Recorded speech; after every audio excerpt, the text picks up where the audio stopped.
your future king. Oh, I shall practice my curtsy.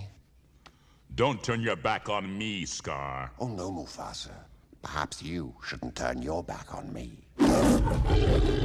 If you've watched Lion King 1 and 2, then you've definitely met Scar, and from Lion King 1 especially, you'd realize Scar was so jealous of his brother Mufasa, and Simba inherited the same jealousy. But why do you think that is? Was he just a bitter old lion? Was there a justified reason why he was this way? Well, you may think all Scar wanted was to be king over Pride Lands, or that he believes he's a better leader than Mufasa and even Simba, but what you don't know is that the real reason for Scar's jealousy is something you probably have not considered before. We have dug deep to find out more about Scar, and when you learn why he was really jealous of Mufasa, you may even side with Scar. Watch this video to the end to get the shocking truth. First off, Scar wasn't always Scar.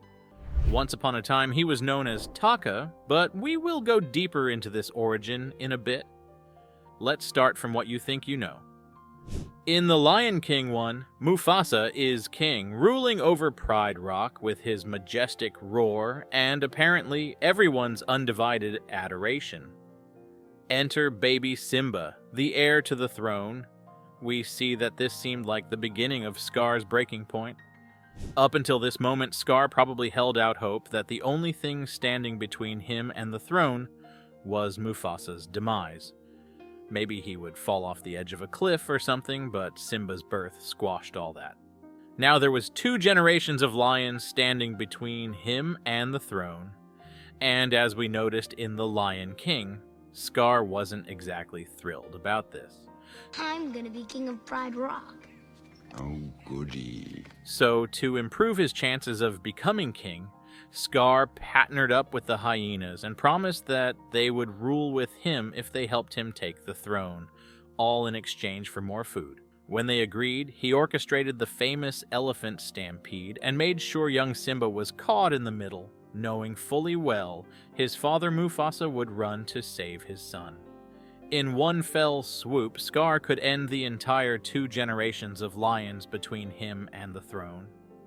Unfortunately, we see that half of Scar's plan succeeded when he actually killed Mufasa in that famous cliff scene, even depicted in the Lion King movie, but Simba was still alive and well. Long live the king! As dark as Scar was, he was not going to kill a little lion cub himself, so he tapped into his master deceitfulness and made Simba believe this was all his fault, and his father lost his life because of him. He then convinced Simba to run away and never come back, and Simba did. Run away and never return. At this point, we all believed that was all there was to it, until Scar ordered his hyenas to kill Simba. Thankfully, the hyenas were bad at assassination, so they gave up the chase and assumed Simba was lost. Then they lied to Scar that Simba was dead. Finally, nothing stood between Scar and the throne, and he took his position immediately. Now, this is where it gets interesting. From Lion King 1, we all thought all Scar wanted was the throne, and that's why he was so jealous of his brother Mufasa and wanted he and Simba out of the picture. But actually, this is far from the truth. Scar's jealousy was even deeper than wanting the throne for himself. So, why exactly was Scar so jealous? Where did it come from exactly? Well, to understand that, we must go back in time to way before the Lion King timeline, and to the recent movie, Mufasa. In the new movie Mufasa, we are introduced to Mufasa himself as a young cub. He's the son of Queen Uru and King Ahadi, and next in line to lead their pack. However, Mufasa had one weakness: the fear of water. Although there had been a drought at the time when it eventually started to rain, the rains became too much and grew into a flood. Sadly, young Mufasa was caught in the middle and had to be saved by his father. It was almost like the scene from Lion King 1, when Mufasa had to save his own son from the stampede. But unlike in Lion King 1, the father couldn't save his son this time, and young Mufasa was swept away in a current, far away from home to an unknown land. And this is where he meets Taka. Remember when we mentioned Taka at first, he actually is Scar, but at the time he too was a young cub, around Mufasa's age, and he wasn't known by the name Scar yet. Taka finds Mufasa in the water and tries to save him from a crocodile who was coming for him, and after taking him home, decides against his father's wishes to adopt Mufasa as his brother. Turns out Taka was a prince and was being groomed to take over the pride, and now that Mufasa was here, Taka made sure Mufasa felt like his brother. The two were inseparable. However, Taka's father warned Taka never to befriend an outsider, and that if he did, one day the outsider would betray him. Regardless, Taka refused to think this of Mufasa, and loved Mufasa like a brother. There was no sign of envy or jealousy from Taka at this time because there was no need to be. But as the movie progresses, we find that Mufasa seems to be faster and even braver than Taka, as he saves Taka's mother from an attack by another rogue pride while Taka runs in cowardice. Yet, we don't see Taka being envious. He still loved Mufasa like a brother, and again the two were inseparable, until the pride who attacked decided to come to Taka's pack, and they were much stronger and faster with only one mission: annihilate the pack, and be the only ruling pack in the area. So Taka's pack decide to fight, but save the future of their pride, Taka, and by extension, Mufasa.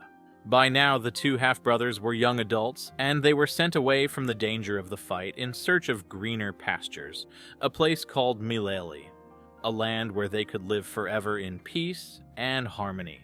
They had no idea where it was, or even how to get there, but somehow they relied on fate and know Mufasa's superior sense of smell and hearing, which he acquired by being mostly with the lionesses of Taka's pride, because the king never allowed him stay with the lions. It was on this journey to Milele that they came across another lioness, Sarabi. And now where we know Sarabi from? That's right, Lion King 1. She was Mufasa's wife, but let's not get ahead of ourselves just yet. As soon as Sarabi joins them in search of Milele, this is where the plot thickens. Because in time, Taka takes a liking to Sarabi and tells Mufasa about it. He tells him he's in love with Sarabi and asks for pointers on how to talk to her. So at this point, we know Taka liked Sarabi, right? And there was no problem. Until they discover that the pride who destroyed Taka's home were on their trail in a bid to kill Taka and Mufasa, and in yet another stampede, Sarabi is in trouble and on the verge of death, unconscious, and right in the middle of the stampede Mufasa, even the brave lion jumps to her rescue and drags her to safety, and when Sarabi asks who saved her, Mufasa quickly points her to Taka. He was trying to get her to like Taka too, but Sarabi turned out to be smarter than that. She later confronted Mufasa, and at first he tried to deny it, but eventually the truth came out that he was the one who saved her. She told him she knew about this, and we can see her beginning to take a liking to him. But there was one small problem. A few kilometers away, Taka was watching the whole thing, and it was at this moment he felt betrayed, just like his father had warned him about years ago. In a fit of blind rage, Taka finds the lions on their trail and leads them to where Mufasa is, so they can kill him. But in the ensuing fight between the pack leader and Mufasa, Taka realizes the error of his way and begins to feel guilty. Just as the final blow was about to be delivered against Mufasa by the big enemy pack leader, Kiros, Taka gets in between and receives the blow instead, giving him a scar in his eye. Eventually, Taka and Mufasa prevail, and they find Milele, where all the other animals in the place help defeat the rogue pack.